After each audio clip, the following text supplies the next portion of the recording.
এরপরে প্রশ্ন হলো, একজন ব্যক্তির দুইবার জানাজার নামাজ পড়ানো যাবে কিনা? একজন মানুষ মারা গেলে তার জানাজা মূলত একবার পড়তে হয়। কয়বার পড়তে হয় ভাই? একবার পড়তে হয়। জানাজা নামাজ একবারের বেশি না, এটাই হলো মূল। যদি কখনো জানাজা নামাজে মৃত ব্যক্তির যে ওয়ারিস, লাশের যে মূল মালিক, ধরেন কোন লোক মারা গেছে তার ছেলে, অথবা যিনি মারা গেছেন তার বাপ, সে হলো তার মূল ওয়ারিস, এই লোক জানাজার শরীক হতে পারে না, সে দূর থেকে আসতে আসতে দেরি হয়ে যাচ্ছে দেখে এলাকাবাসী জানাজা পড়ে ফেলছে, তাহলে ওই ব্যক্তির অধিকার আছে সে আবার জানাজার আয়োজন করতে পারে, তার নেতৃত্বে জানাজা পড়তে পারে, ওই জানাজাতে অন্য মানুষ শামিল হতে পারে। কথা কি বুঝাতে পারছি? এইভাবে একাধিক জানাজা হয়।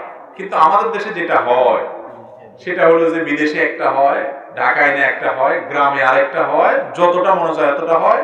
আর রাজনৈতিক জানাজার তো কোনো হিসাব নিকাশই নাই। বাইতুল কারণ উত্তর গেটে একটা, দক্ষিণ গেটে একটা, সংসদে একটা, শহীদ মিনার নিয়ে আরেকটা, আবার বিনা হুজুর জানাজাও আছে, হাত নামাদিন জানাজাও আছে, নাস্তিকের জানাজাও আছে, কত আইটেমের জানাজা আমাদের দেশে আছে।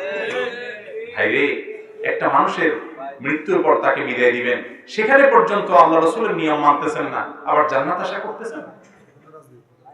তাহলে জানাজা নিয়ে, লাশ নিয়ে রাজনীতি করা যাবে না, কিন্তু আমরা করতেছি। জানাজা কয়টা হবে ভাই? একটা।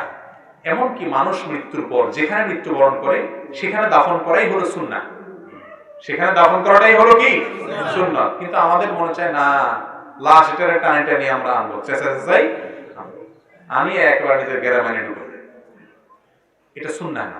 সুন্নাহ হলো যেখানে মারা গেছে সেখানে দাফন করে দেন। লাশ দীর্ঘ সময় অপেক্ষা করে রাখা এবং টানাটানি করা এটা জায়েজ নেই। কোনো বিশেষ কারণে আপনার সেটা রাখতে হয়েছে ফ্রিজে বা কোনো কিছুতে, ভিন্ন কথা। কিন্তু অহেতুক অমুক আসবে তমুক আসবে, গ্রামের মানুষ আছে, এই সমস্ত কথা বলে জানাজা বিলম্ব করা অথবা দুইটা তিনটা জানাজা করা, এটা শরীয়তে নির্দেশিত নয়। আমাদেরকে আল্লাহ সুন্নাত অনুযায়ী চলার তৌফিক দান করুন। ছোট বাচ্চাদের জানাজা দেয়া লাগে কিনা? ছোট বাচ্চাদেরও জানাজা দিতে হয়। যে ব্যক্তি দুনিয়াতে এসেছে, মৃত্যু হয়েছে, তার কি করতে হবে? জানাজার ব্যবস্থা করতে হবে।